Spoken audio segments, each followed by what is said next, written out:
Friends. Please join us as we explore feedback. It's something that we have been getting all of our lives and probably giving as well. And not just in words, our facial expressions and our tone of voice and our body language can be giving somebody feedback.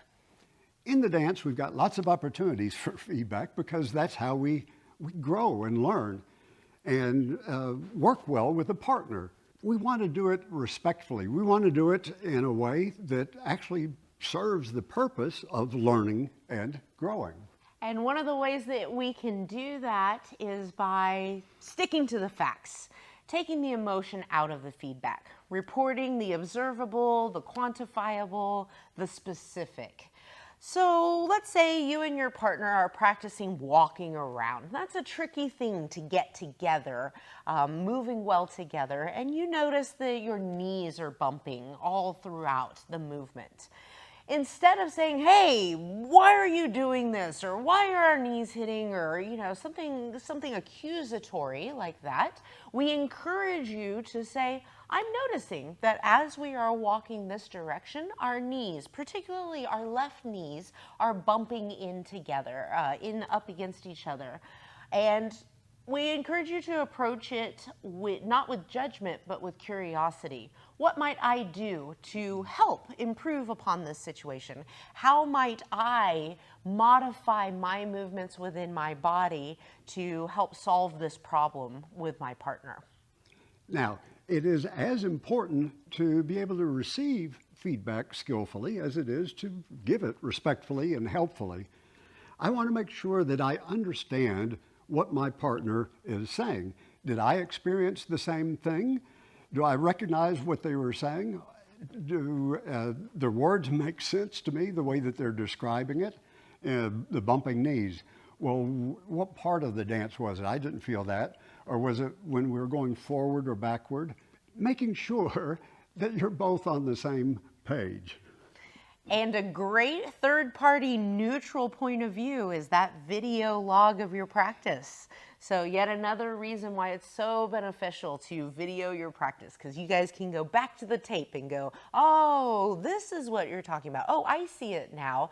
It's a way to get on the same page. And we also want to encourage you to set and respect your boundaries as well as your dance partner's boundaries. Something that comes to mind is that new dancers love to process their thoughts through their arms and their hands, and sometimes they squeeze so much because they're thinking about all the different things that they need to do to try to do this successfully, and it can get manifested through a frame, and that can be very uncomfortable to the other side of the partnership, especially if you have a smaller hand. You can feel like it's getting crushed.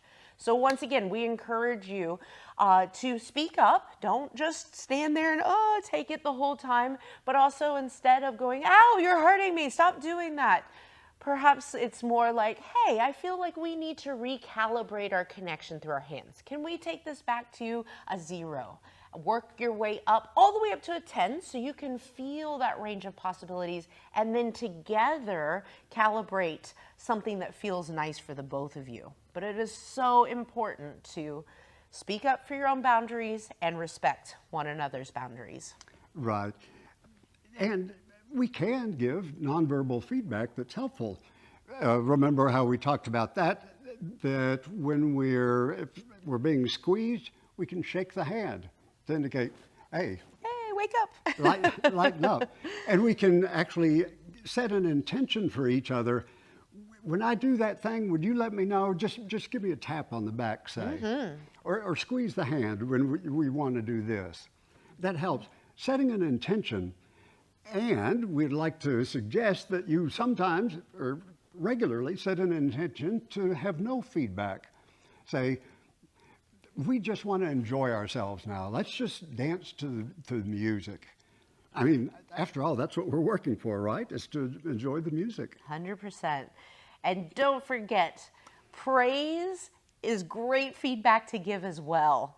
hey, I felt like we were really well connected there, or I liked how clear your wind up and intention was in those particular movements, or even, wow, you were really musical during that time. I enjoyed that a lot. Sometimes giving praise as feedback can be just as powerful as constructive feedback.